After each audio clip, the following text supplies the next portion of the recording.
लोकसहभागातून नाचनगाव नगरीमध्ये प्रथमच बैलपोळा साजरा करण्यात आला। या कार्यक्रमाचे अध्यक्ष नरेश हनुमंते, प्रमुख पाहुणे ज्ञानेश्वर चौरे व विलास सावंत, विशेष आमंत्रित पाहुणे प्रमोद वंजारी, किशोर गव्हाडकर, सुरेश देवतडे, कृषी मित्र योगिता सोनवणे व प्रवीण सावरकर, मैत्री गुरुजी, सुभाष पेशेकर, गुणवंत काळे, पोलीस पाटील अजय अराटे, माजी पोलीस पाटील चेंबुलवार काकाजी, तसेच आकर्षक जोडी सजावटचे पर्यवेक्षक डॉक्टर पवन चौधरी, तलाठी चंद्रशेखर साळवे आणि कृषी सहायक तेजस्विनी खोडके व तंटामुक्ती अध्यक्ष गुणवंत काळे यांनी 18 जोडींचे परीक्षण केले असून 4 जोडींना 4 प्राइज देण्यात आले असून उर्वरित 14 जोडींना 1100 रुपये प्रोत्साहित बक्षीस देण्यात आले असून प्रथम जोडीचा मान प्रदीप गोविंदराव परिसे, दुसऱ्या जोडीचा मान हबीब खान पठाण, तिसऱ्या जोडीचा मान गजानन नारायण उमप आणि चौथ्या जोडीचा मान महादेव देवराव नेवारे असे होते। या कार्यक्रमाचे संचालन मोहन भाऊ नवाडे तसेच प्रास्ताविक सतीश बोरशे पाटील यांनी केले असून आभार प्रदर्शन पेशेकर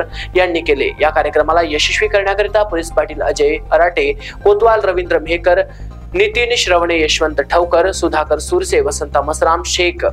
अखिल, सुनील नेहारे, अब्दुल अहाद, राजेंद्र धार्मिक, मनोहर कनव, मनोज उरकुडे, श्रीधर काडे, देवेंद्र आसोले, सुरेश कंदरले,